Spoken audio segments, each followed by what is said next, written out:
नमस्कार मित्रों, आदर्श शिक्षण संस्थान जोधपुर ऑनलाइन कक्षा में आप सबका हार्दिक स्वागत एवं अभिनंदन।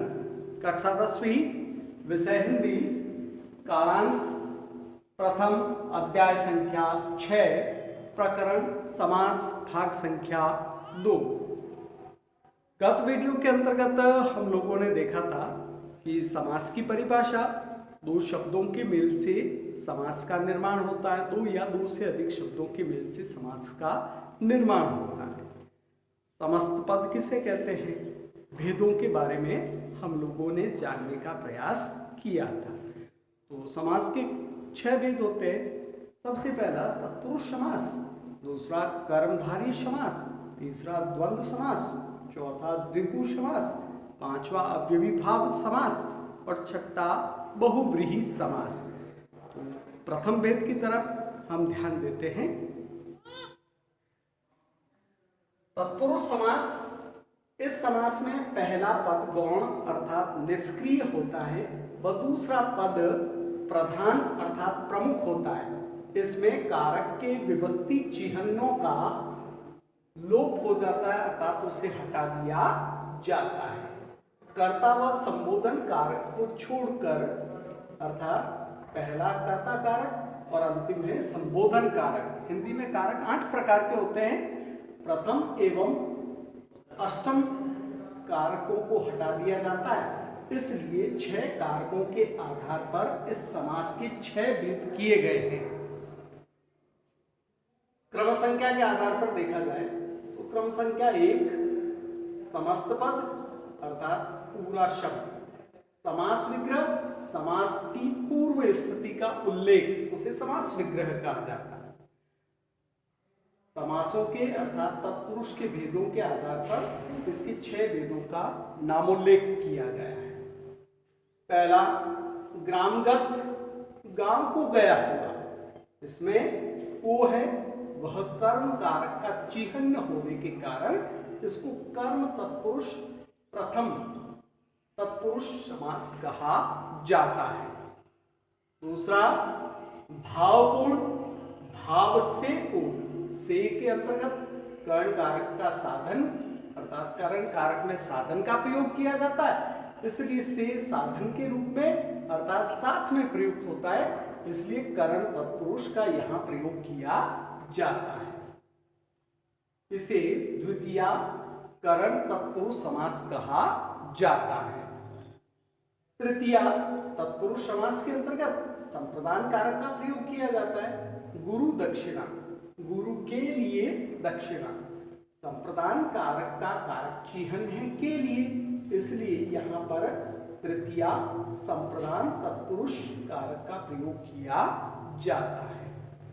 चौथा है देश निकाला, देश से निकाला, से यहां अपादान कारक का कारक चिह्न है, जिसका अर्थ होता है पृथकीकरण का भाव, अलग होने का भाव जहां निहित होता है वहां अपादान कारक का प्रयोग किया जाता है।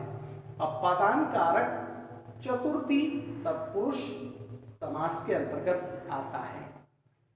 पांचवा नगर सेठ, नगर का सेठ, का, के, की, रा, रे, री, ये शब्द हैं, वह संबंध स्थापित करते हैं, दो शब्दों के मध्य संबंध स्थापित करते हैं, और जहां संबंध कारक का प्रयोग किया जाता है दो शब्दों के बीच में, तो उसे संबंध तत्पुरुष के आधार पर पंचमी संबंध तत्पुरुष के रूप में पहचाना जाता है। तत्पुरुष समास का छठा भेद, जिसे षष्ठी तत्पुरुष समास कहा जाता है, वह अधिकरण कारक होता है। आधार को अधिकरण कहते हैं। शब्द है जलमग्न, जल में मग्न, उसी आधार पर हो सकता है घोड़े पर सवार। अधिकरण कारक के अंतर्गत इसके कारक चिह्न होते हैं मैं और पर। तो यहां प्रस्तुत उदाहरण के विग्रह के आधार पर देखा जाए, उदाहरण के आधार पर, तो जल में मग्न में है, वह अधिकरण कारक का कारक चिह्न होने के कारण इसे षष्ठी अधिकरण तत्पुरुष समास कहा जाता है। समास का दूसरा भेद जिसका नाम है कर्मधारय समास। इस समास में पहले व दूसरे पद में, पहले पद में विशेषण जिसको उपमान कहा जाता है काव्य की भाषा में, व दूसरा पद विशेष्य जिसे उपमेय कहा जाता है। अर्थात विशेषण और विशेष्य में या उपमान और उपमेय में आपस में संबंध स्थापित होता है, इसलिए इसे कर्मधारय समास कहते हैं। समस्त पद के अंतर्गत देखा जाए महापुरुष शब्द लिखा हुआ है। महा शब्द है, स्पष्टीकरण के आधार पर देखा जाए महा विशेषण है और पुरुष है वह विशेष्य है। विग्रह करने पर अगर देखा जाए तो महान है जो पुरुष, उसे महापुरुष कहा जाता है।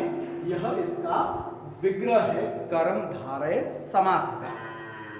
दूसरे के अंतर्गत अगर देखा जाए तो चरण कमल, चरण को उपमेय अर्थात विशेष्य कहा जाता है, कमल को उपमान अर्थात विशेषण कहा जाता है।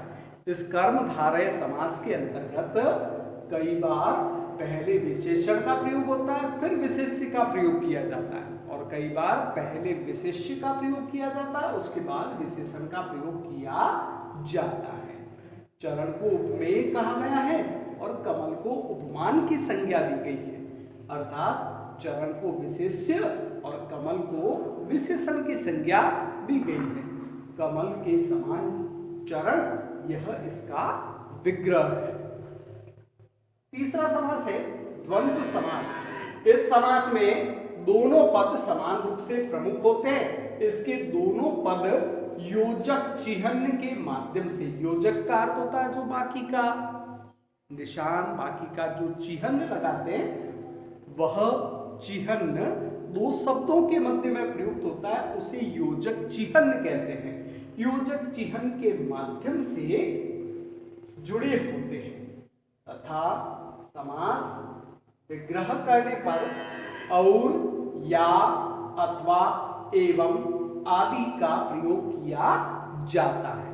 उदाहरण स्वरूप देखते हैं हम, रात योजक चिह्न दिन, इसे योजक चिह्न कहा जाता है। इसे समस्त पद के रूप में जाना जाता है, अर्थात दोनों शब्द साथ में प्रयुक्त है, योजक चिह्न के साथ उसे समस्त पद कहा गया है।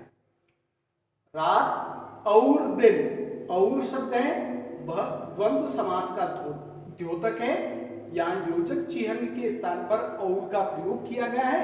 यह इस समास का विग्रह है, अर्थात इसके टुकड़े के रूप में प्रयुक्त होता है।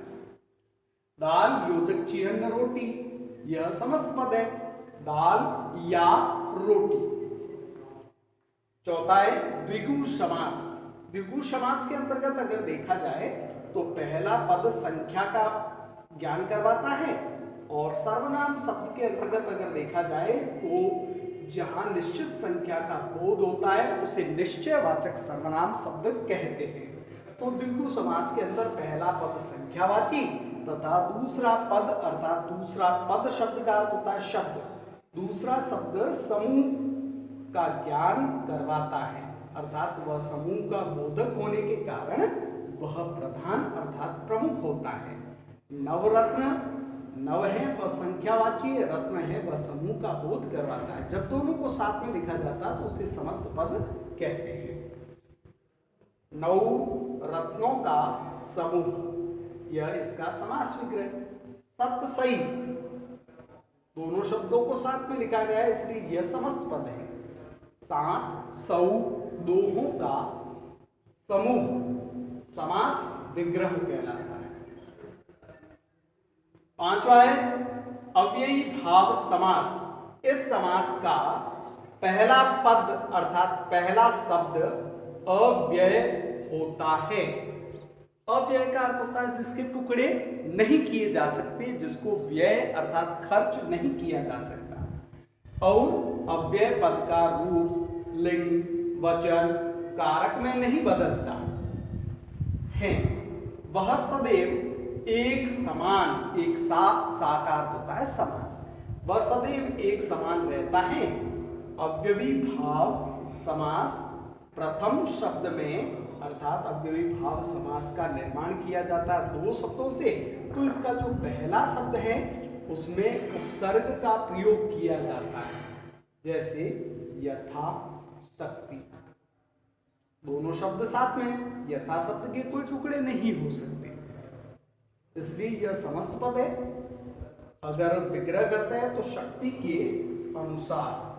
ठीक उसी प्रकार भर पेट, भर शब्द है वह समस्त, भर पेट शब्द समस्त पद है, जिसका अर्थ होता है पेट भरकर, जिसे भरपेट कहा जाता है। आज का गृह कार्य प्रश्न संख्या 1, तत्पुरुष समास के भेदों के नाम लिखो। धन्यवाद। आज के लिए